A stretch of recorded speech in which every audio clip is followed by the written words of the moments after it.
नमस्कार। मैं अजय।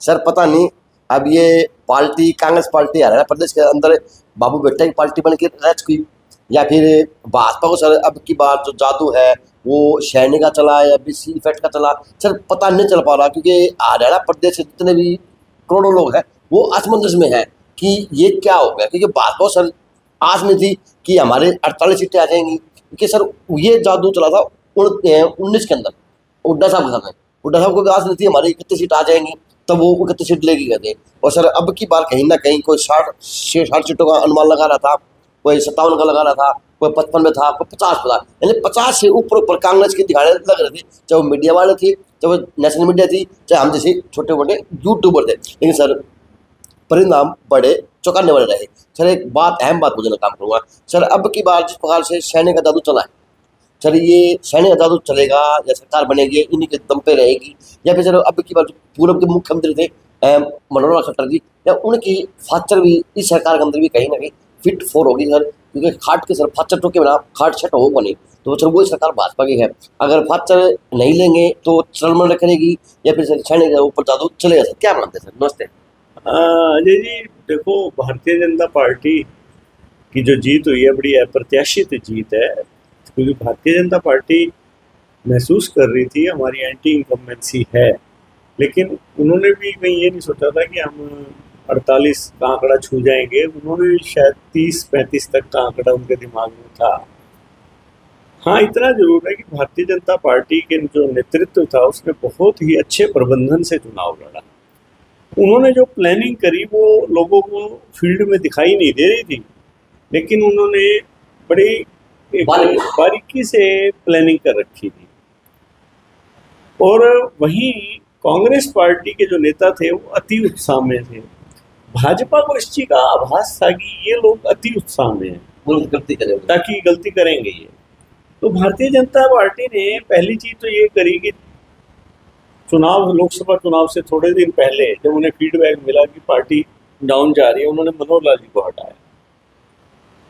लोकसभा में थोड़ा उसका इफेक्ट कम दिखाई दे रहा, परंतु विधानसभा में आते आते उन्होंने नायब सैनी जी को प्रोजेक्ट अच्छे ढंग से किया और ये भी कह दिया अमित शाह जी ने कि नायब सैनी जी हमारे अगले मुख्यमंत्री बनेंगे। तो उसका इफेक्ट यह आया कि जो ओबीसी वोट था जो लोकसभा में कुछ हद तक भाजपा से टूटा था, जो कांग्रेस ने बार बार ये कहा था ना कि हम जातीय जनगणना करवाएंगे, तो वो जो ओबीसी वोट था, बीसी वोट था, वो भाजपा के साथ आगे खड़ा हो गया।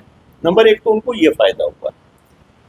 ऊपर से उन्होंने जो वंचित लोग थे एससी में, डीएससी समाज, उनका सम्मेलन करके ये मैसेज देने का प्रयास किया भी उनको ये पता था कि चमार ठीक नहीं चल रहा, वो कांग्रेस के साथ खड़ा है। उन्होंने किसी तरह डीएससी के अंदर हलचल पैदा कर दी। एक तो कोर्ट से फैसला आ गया, तो आपको पता है आजकल सरकार की पैरवी पे बहुत डिपेंड करता है कि आप कोर्ट में किस तरह की पैरवी कर रहे हो। तो वो फैसला आया तो हरियाणा सरकार ने वो कैबिनेट में पास कर दिया तुरंत, चाहे वो लागू नहीं हुआ, परंतु इलेक्शन कमीशन को चला गया, पर सरकार को पता था कि इसका फायदा लिया जा सकता है। लोगों की निगाह में साफ होती है। हाँ, क्योंकि राष्ट्रीय स्तर पर चाहे भाजपा इसे लागू नहीं करेगी, राज्य स्तर पर फायदा लेने के लिए एक बार उन्होंने इसको लागू कर दिया, परंतु इलेक्शन कमीशन तक अभी वो लागू नहीं हुआ। हाँ, उसका फायदा भाजपा को हुआ। इसके बाद भारतीय जनता पार्टी ने जो टिकटें बांटी वो बड़े समझदारी से बांटी। उन्होंने ये नहीं देखा भी ये इसका रिश्तेदार है या इसका दोस्त है या इसका जानकार है। उन्होंने विनेबिलिटी को फैक्टर माना। वो फिर चाहे मनोहर लाल का आदमी था, चाहे वो फिर वो नायब सैनी का आदमी था। उन्होंने जो नायब सैनी जी करनाल से लड़ना चाहते थे, भारतीय जनता पार्टी ने उनको लाडवा भेजा। यहाँ तक कि और भी जितने कैंडिडेट थे उन्होंने नए चेहरे दिए, खासतौर पे जो जाट बेल्ट थी। अब आपका देखो, जाट बेल्ट में बाढ़ड़ा है, उमेद बातुआ सपुतारा नया चेहरा, सुनील सांगवान नया चेहरा, तो शाम से श्रुति चौधरी नया चेहरा। तो उन्होंने जाट में भी इसी प्रकार नलवा में पनिहार को उतारा, नया चेहरा था। उन्होंने और भी जो आसपास जाट कैंडिडेट उतारे हरियाणा में, कृष्णा गहलोत अब की बार नए चेहरे की उतारी उन्होंने, तो ये लोग जीते भी हैं मई। तो इन ऐसे कैंडिडेट उतारे कि जो पुराना जाट लीडर है उनको पता था। वो देखो धनखड़ हारे पुराने, आपके अभिमन्यु हारे, जेपी दलाल हारे, ये पुराने जाट नेता थे। देवेंद्र बबली पुराने थे, वो उनकी मजबूरी थी, उनको समर्थन दिया था तो उन्होंने वहाँ टिकट दी, पर वो भी हारे। तो नए जो जाट चेहरे थे वो जीत भी गए।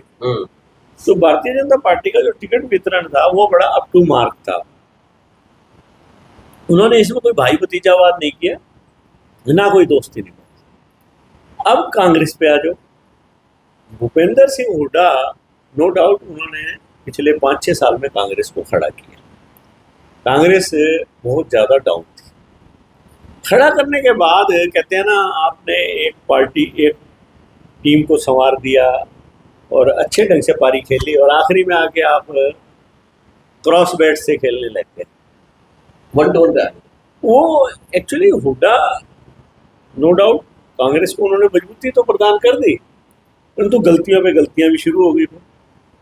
10 सीटें कम से कम ऐसी हैं हरियाणा में जहाँ कहीं ना कहीं गलतियां हुई। सबसे पहली गलती, आप जो आपके पुराने एमएलए थे 30, पहले कांग्रेस ने कहा था कि हम सर्वे के हिसाब से टिकटें देंगे, और सर्वे के हिसाब से चाहे उसमें एमएलए की टिकट कटे तो काटेंगे। लेकिन भूपेंद्र हुड्डा ने, मेरी जहाँ तक सूचना, हाईकमान को ये कन्विंस करवाया, नहीं जी इनकी ना काटो, क्योंकि उसमें हुड्डा जी के कई पुराने दोस्त थे, मित्र थे। वीर का ध्यान, मलिक तो इनको टिकट देना हुड्डा जी की मजबूरी था। तो हुड्डा जी ने उनको टिकट देने के चक्कर में एक फार्मूला बना दिया, सिटिंग गेटिंग। परंतु वो लोग, अब देखो 30 में से 16 चुनाव हार गए। जयदान सिंह हारे, नीरज हारे, जितने भी थे। अगर कांग्रेस इस 30 में से 10-15 की टिकट काट देती, नए आ जाते। खासतौर पे, हाँ, खासतौर पे गोहाना है, आपका फरीदाबाद की 1-2 सीटें थी। तो ये गड़बड़ एक यहाँ हो गई, पहली गलती। ये अति विश्वास था। फिर हुड्डा जी ने कहा, जो आखिरी के 2 साल थे ना, हुड्डा जी के दिमाग में कहीं ये बैठ गया कि कांग्रेस बड़ी अच्छी स्थिति में आ चुकी है, उन्होंने बाकियों को ठिकाने लगाना शुरू किया। गैर जाट लीडरशिप कांग्रेस में बची ही नहीं। चल एक नारा बन गया, ये तो बाबा टेक पार्टी बन गई। ये भी चलो, ये तो बाद की बातें। गैर जाट लीडरशिप में देखो, हरियाणा का इतिहास होता, जो देवीलाल चीफ मिनिस्टर बने, चाहे वो रीजनल पार्टी के थे, पर जनता दल उनके साथ था। तो उसमें कई पार्टियां थी। सन 77 में भी जनता पार्टी थी, फिर सन 87 में भी कई पार्टियां लेके वो चले, जिसमें भारतीय जनता पार्टी भी थी, और बीजू जनता दल, और ये आपके लोहियावादी सारे थे। 1995 में चौधरी बंसीलाल बने, भारतीय जनता पार्टी का समर्थन था। जाट लीडर चीफ मिनिस्टर बनना चाह रहा था, परंतु गैर जाट साथ था, रामविलास शर्मा एंड पार्टी। उसके बाद ओम प्रकाश चौटाला बने 1998-99 में। चौटाला को ये पता था कि अपने दम पे 30 से ज़्यादा सीटें नहीं आएंगी। उन्होंने भारतीय जनता पार्टी से समझौता किया, और सबसे ज़्यादा उन्होंने अपनी रैलियां हरियाणा की मंडियों में करी, ताकि गैर जाट का विश्वास जीत सकें, और गैर जाट के रूप में भारतीय जनता पार्टी के नेताओं के चेहरे दिखाई जाने लगे। ये बात है। 2004 में भूपेंद्र हुड्डा बने, लेकिन साथ कौन था? भजन लाल था। कांग्रेस में ये दिखाई दे रहा था कि भजनलाल भी बन सकता है, जो गैर जाट था उसको तो ये लग रहा था भजनलाल बनेगा, जाट था उसको लग रहा था भूपेंद्र हुड्डा बनेगा, दोनों ने दब के वोट डाल दिए और भरपूर मात्रा में पड़े तब बात बड़ी हुई, 67 सीटें आई। जी। भारतीय जनता पार्टी चाहे गैर जाट के नाम पे कितना भी वो करती है, फिर भी उन्होंने चुनाव में चाहे 2014 था, चाहे 2019 था, चाहे 2024 था, जाटों को टिकटें दी। लेकिन जाट लोग आगे नहीं किया। मतलब कि आगे तो आपने गैर जाट कर दिया तो जाट को टिकटें दे दी, या जाट को आगे कर दो तो गैर जाट, मतलब कि समीकरण तो चाहिए ना। अब कांग्रेस के साथ जो दिक्कत आई कि हाईकमान जैसे शुरू में बात आ रही थी भी टिकटें बांटेगा, विनेबिलिटी सर्वे, तो आखिरी में आते आते जब टिकटों का जब क्लोज आ गए तो प्योरली बॉल हुड्डा के हाथ में। हुड्डा ने पहले तो शैलजा को ठिकाने लगाया। जी। अगर देखो शैलजा फलाना से टिकट मांग रही थी तो दे देते, क्या सही दिक्कत। बात। शैलजा की बेसिकली नारनौंद और फलाना 2 ही सीटें मांग रही थी। हुड्डा जी अड़ गए भाई कहीं ये मुख्यमंत्री ना बन जाए, सारा रोड़ा मुख्यमंत्री का नाम करेगा सर। हाँ, तो उसको टिकट नहीं लेने दी। आम आदमी पार्टी को समझौता हो रहा था सर, 7 सीटों पे। फिर आम आदमी, उससे क्या हुआ कि शैलजा के परे हटने से आप जो वंचित समाज है वो तो आपसे पहले ही खिलाफ है, खिलाफ हो चुका था। आपने चमार वोट था उसको भी किसी हद तक खिलाफ कर लिया। कितना डिफरेंस है, 39.09 और 39.94, 1 लाख वोटों का तो फर्क है। फिर आ जाओ, उस शैलजा के अलग होने से कहीं ना कहीं दलित समाज में बिखरा हुआ है। भारतीय जनता पार्टी की रणनीति थी, उन्होंने इस चीज को पकड़ लिया, बोले भी बहन शैलजा की बेइज्जती सहन नहीं करेंगे, सहन नहीं करेंगे। क्योंकि शैलजा और उनका क्या लेना देना। हाँ, तो बेइज्जती वो तो बात ही पार्टी की बात थी, कांग्रेस की। हाँ। लेकिन बेइज्जती महसूस भाजपा को हो रही थी। रही। इसके बाद अब देखो आपका राष्ट्रीय स्तर पर समझौता है आम पार्टी से। अब दिक्कत कहाँ थी कि कुछ लोग ऐसे थे कि जो हुड्डा जी के बहुत नजदीक थे, उनकी टिकट कटती थी, खास तौर पे कलायत की टिकट। हुड्डा जी ने हाईकमान को ये कन्विंस करा दिया ना जी अगर इनका कोई फर्क नहीं पड़ता। अब वो 2% वोट तो आम पार्टी भी ले गई, आम पार्टी भाई 1% का ही था फर्क है, तो वो गलती करी। फिर इसके बाद आप ने 10 सीटें ऐसी थी जो आई हुई गवाई, बहुत कम मार्जिन थे। जैसे विजेंद्र खड़ा हुआ उछा, वहां एक कांग्रेस का बागी खड़ा होता, वो 30,000 वोट ले गया। हाँ। वो हुड्डा जी का आदमी था और हार कितनी हुई? 39 वोटों से। हुड्डा जी ने उसको बिठाने का प्रयास नहीं किया, ये कहते रहे नहीं मेरी नहीं मानता। फिर आप आ जाओ वानीखेड़ा, ये भी सेम पड़ गया। वानीखेड़ा में हाईकमान ने कैंडिडेट दे दिया। अगर भूपेंद्र हुड्डा जी ने फौजी को बिठा तो दिया, परंतु फौजी ने एक दिन भी निकल के वोट तो नहीं मांगे। तो सतबीर रतेरा मैं लिख के दे सकता हूँ कि अगर दीपेंद्र हुड्डा ने आके सतबीर रतेरा को पर्सनली कहा होता तो सतबीर रतेरा भी बैठ जाता। आज सतबीर रतेरा ने 11-12 हजार वोट लिया, और अगर ये लोग मिल के तीनों चारों प्रदीप नरवाल की मदद करते तो वो चुनाव निकाल जाता था। इसी प्रकार 2 सीट हो गई। गोहाना आपने जगबीर मलिक को दे दी, सीट गलत। हाँ। आप गन्नौर में सीट दे रहे हो कुलदीप शर्मा को, जो कि पता है वो पुराना आदमी, रिटायर्ड आदमी, छोड़ो उसको। अगर आप कुछ समझदारी करते तो देवेंद्र कादियान वहां तैयार था, मजबूत भाजपा की टिकट करते, उसको टिकट नहीं दी। फिर आप आ जाओ बारड़ा में पहली गलती तो ये कि सोमवीर शोरान को टिकट दी, जबकि वहां पर और लोग भी थे। गसोला था, मान था, एक वो था अपना, और 2-3 थे वहां, उनको टिकट नहीं दी। अब गसोला जब खड़ा हुआ तो गसोला को बिठाने की बजाय ये ओवर कॉन्फिडेंस, इन्होंने कहा कि जो अवैध खनन करते हैं उनका इलाज करेंगे। बिठाने का प्रयास नहीं किया, ये उल्टे छुट के मर जाते। Over confidence. वो 25,000 वोट ले गया। हाँ, तो कहने का मतलब ये है कि कांग्रेस ने 10 से 1 सीटें, अब अगर ये शैलजा को कुलाना और अजय सिंह को दे देते, चौधरी अजय को नारनौल, तो अंबाला जो परी को टिकट दिया वो शैलजा ना हटती, सही बात। तो वहां फिर ये टिकट आराम से चित्रा को दे देते और चित्रा जीत जाती। भाई आज मुकाबला तो उसी ने किया। सही बात। इस प्रकार से 10 सीटें तो ओवर कॉन्फिडेंस, या 2-3 सीटें उनमें ऐसी थी जिसको ये जानबूझकर इन्होंने डबल स्टैंडर्ड किया। तो वो अगर 10 सीटें आ जाती तो बीजेपी की 57 सीटें हो जाती कांग्रेस। इस प्रकार से एक हुआ बना सर, हुआ क्या बना, चर्चा बनी सर। चर्चा ये बनी कि लोग कहने लगे कि हुड्डा की नीति है कि 45-46 सीट आ जाओ, मैं मुख्यमंत्री बन जाऊं, बाकी कोई मतलब नहीं है, कोई लेना देना, कोई देना नहीं। सर ये बात हो सकती थी। लोकसभा चुनाव तक तो कांग्रेस ठीक ठाक चल रही थी। जैसे ही लोकसभा चुनाव खत्म हुआ, भूपेंद्र हुड्डा के दिमाग में ये बैठ गई कि मैं पार्टी का सर्वे सर्वा बन जाऊं। और मैं पहले कह रहा हूँ, उन्होंने गैर जाट को ठिकाने लगाया।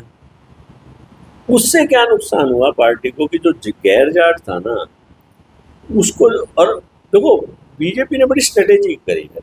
नरेंद्र मोदी जी ने असंध में जो भाषण दिया, उन्होंने ये कहा कि ये हुड्डा कांग्रेस है। हाँ, उनका मतलब सीधा ये था कि हुड्डा कांग्रेस मतलब हुड्डा तो जाट है, जाट कांग्रेस। तो जो गैर जाट था, कुछ जो कांग्रेस को देना चाह रहा था, वो जिन्होंने लोकसभा में दिया भी था, वो पीछे हट गया। उन्होंने माइंड डाइवर्ट कर दिया। हाँ, तो कांग्रेस के, ये तो देखो कांग्रेस मंथन करेगी, कांग्रेस को पता लगेगा वो क्यों हारे हैं, परंतु जो दिखाई देता है पार्टी की रणनीति में कमी रही।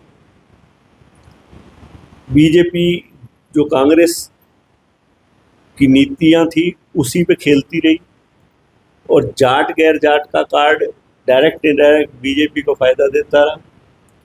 हुड्डा का अति विश्वास, हुड्डा पे अति विश्वास और हुड्डा का ओवर कॉन्फिडेंस, ये आने का और भारत का और गैर जाट को ठिकाने लगाना, वो कांग्रेस को कहीं ना कहीं उसको कीमत चुकानी।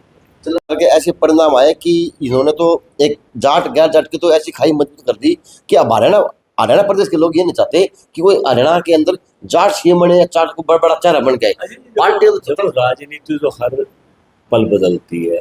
कल को कांग्रेस किसी गैर जाट लीडरशिप को पैरेलल ले आएगी तो वो हालात बदल जाएंगे। वो कोई परमानेंट किसी का राजनीति स्थायी किसी की नहीं है। आज भारतीय जनता पार्टी के दाव चल गए, कल को कांग्रेस किसी अच्छे गैर जाट को प्रमोट करती है तो 5 साल बहुत लंबा है। सर भारतीय जनता पार्टी का दाव चले नहीं ना सर, भारतीय जनता पार्टी का दाव तो अपने आप सिद्ध हो रहे थे सर, चले तो कांग्रेस ने सिद्ध बात पर वो भूपेंद्र हुड्डा की जो थोड़ी सी पार्टी को वो थी ना, भी मैं काबू रखूं, वो ले।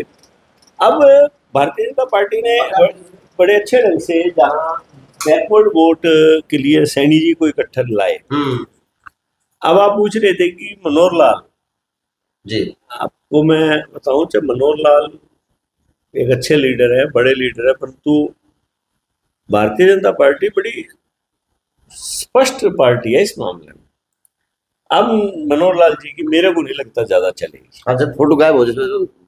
अब आज आप देखो, नायब सैनी जी मिलने गए हैं सबसे, चाहे वो मनोहर लाल जी के पास भी गए हैं, परंतु जब ये भाजपा जो इंडिपेंडेंट्स ने समर्थन दिया भाजपा को, धर्मेंद्र प्रधान थे और विप्लव देव थे, वहां मनोहर लाल जी नहीं थे अब। और मनोहर लाल जी के 1-2 जैसे जो विश्वास पात्र व्यक्ति, उनको भी उन्होंने धीरे धीरे अपने महकमे में लेके जा रहे हैं। तो इट मीन्स हरियाणा में पूरी तरह से नायब सरकार रहेगी और ऊपर का आदेश रहेगा कि नायब सैनी ही पूरे मुख्यमंत्री हैं और वो अपने ढंग से चलाएंगे, किसी फाचर की जरूरत नहीं है। देखिए सर, अब की बार वो एक था ना सर, एक मैंने पाठ पढ़ा था कि एक वो था सर चराहा, और वो हर बार जंगल में जाके किसानों के बीच में कहता शेर आ गया शेर आ गया शेर आ गया। सर वो शेर वाले कहानी तो अब की बार सही मायने में हुड्डा साहब के साथ फिट पर बैठी सर, अचानक से लगा ले कि शेर आ भी जाएगा और अचानक से शेर खा भी जाएगा। लेकिन सर लोगों को विश्वास था, लोग सब तैयार थे, लेकिन सर हुड्डा साहब की इसकी अगर थोड़ी सी चाणक्य नीति बोले सर, अगर करते तो कहीं ना कहीं सर सीटों का बंटवारा देखती कांग्रेस, क्योंकि लोग चाहते थे सर 10 सीटें तो कांग्रेस ने जानबूझ के आ रही अति विश्वास और over confidence. Over confidence, Hudda ji पे अति विश्वास और हुड्डा जी का ओवर कॉन्फिडेंस 10 सीटों को इफेक्ट कर गया। नहीं तो ये सीटें कांग्रेस के नजदीक लग गई थी और कांग्रेस सरकार बना रही थी जो दिखाई दे रहा था, तो वो सीटों पे कांग्रेस को सबसे ज्यादा नुकसान हुआ है। और कांग्रेस, मेरे को लगता है आने वाले टाइम में मंथन करना पड़ेगा उनको, और तो देखो हर कोई पार्टी करती है। सर एक चीज और देखिए सर, आपने 2005 के बाद में अब तक की अगर 24 की बात करें सर, 3 चुनाव हो चुके हैं, 3 चुनाव के इसके कांग्रेस की बात करूं, हुड्डा साहब के अलावा कोई चेहरा भी नहीं सर कांग्रेस को, ना कोई बना पाई सर, ना कोई हुड्डा साहब ने आज्ञा नहीं दिया चेहरा। वही 3 तो चुनाव मैं कह रहा हूँ ना जी, भूपेंद्र हुड्डा,